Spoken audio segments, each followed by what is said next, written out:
le Grand Canal d'Alsace modifia profondément la plaine du Rhin, dans les années 1950.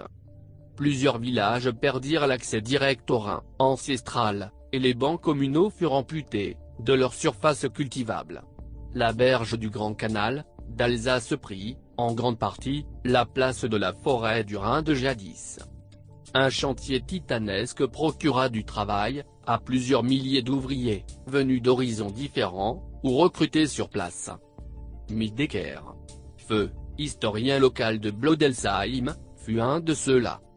Les mentalités villageoises s'en trouvèrent bousculées, la plaine du Rhin entra dans une ère nouvelle, avec ce brassage et l'apport de populations nouvelles.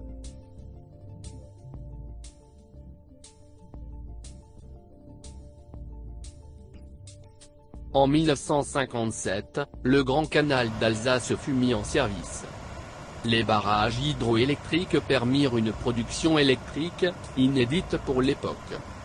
Sans oublier la production de la centrale nucléaire de Fessenheim, pour laquelle il fut décidé la fermeture après plus de 40 ans de production.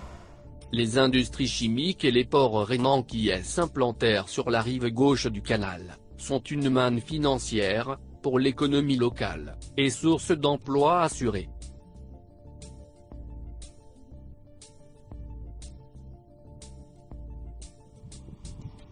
Les bateaux au tonnage de plus en plus conséquent, au fil des décennies, déplacent des tonnes et volumes énormes, en matériaux aussi divers que variés. Matériaux de construction, métaux, produits pétroliers, produits chimiques, céréales, containers divers. Mais aussi des touristes par les croisiéristes qui se sont implantés sur le Rhin et le Grand Canal d'Alsace. Bateaux qui croisent les cygnes, canards et autres volatiles, qui n'en sont pas effrayés le moins du monde. Pour les riverains, il est toujours étonnant de voir ces énormes bateaux, jour et nuit, tout au long de l'année, sur ce grand canal, si on y prête attention. Aujourd'hui encore, les bateaux, entrant ou sortant des écluses respectives, sont toujours une attraction pour les personnes de passage.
Ce canal, tantôt nimbé de clarté, tantôt ombragé par les nuages, est depuis la fin des années 1950, un atout économique indéniable. pour cette plaine du Rhin, mais aussi un cours d'eau intrigant, qui relégua, quelque peu, au second plan, le Rhin, que nos aïeux avaient l'habitude de côtoyer.